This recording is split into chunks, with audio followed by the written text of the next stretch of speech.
Nigikaro kiria gititio ni mutongoria wa kiama kia Wiper KALONZO MUSYOKA, murune wa DAP Kenya Eugene Wamalwa, mwandiki munene kiama-ini kia Jubilee Jeremia Kioni gatagate ka atongoria angi niguo kuruta mahitia makinya matiganite ma thirikari ya Kenya Kwanza. This week 73% of Kenyans in an opinion poll confirmed that the country was headed in the wrong direction. Gikaro kia umuthi kia hituka kuruta mahiti itua ria muthi wa gatano ga kiumia giki ria riakinyanirie Ngirimiti ya muigana wa ciringi bilioni 95.7 gatagati ka ruhonge rutabia wa thitima rwa KETRACO na kambuni ya Adani. Kenya has been guptied by Adani the way South Africa was state captured.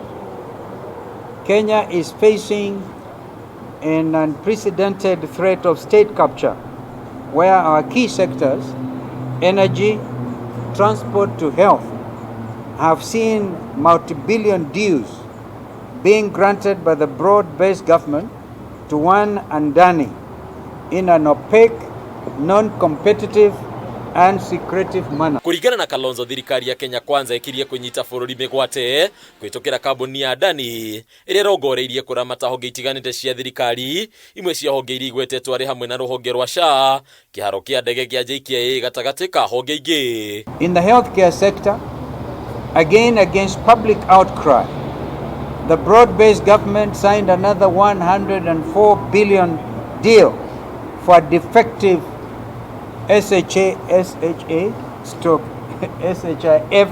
system. Some people have called it Shakahola action.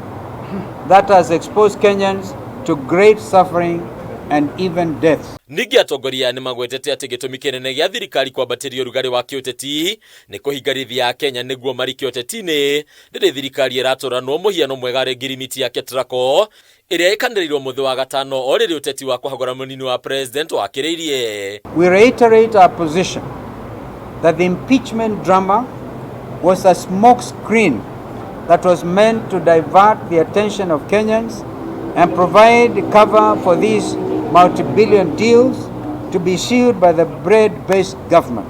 Thirikari ya Kenya Kwanza no emurikitwe kirikana gukorwo na mubango wa guthararia mirutire ya wira ya ruhonge rwa ucirithania kuona ni rumwe rwa honge ikoretwo ikigitira Kenya kumana na Ngirimiti cia kuguna atongoria amwe. We want to assure Kenyans that we will not allow our country to be auctioned by this broad-based regime. We shall fight in parliament, we shall fight them in court, we shall fight them on the streets, but we will never surrender our country to these latter-day merchants of Venice. Gikaro-ini giki atongoria ni mokirire thirikari ni guthairira hari kumba weru kamiti ya ithurano na mihaka ya IBC riu ritana rikirutwo ria gukinyaniria undu uyu niguo kuhea Kenya mweke wa kweheria wathani wa atongoria thure aria magite kuruta wira wao uria kwagirire. We realize that time is extremely of the essence. We believe that the formation of an independent commission that has the trust of the people of Kenya is the most crucial cog that will help safeguard our democracy and to ensure that William Ruto and his team will never steal elections again. Hadi nyaka TV leterakoni bataro wa Mwagi.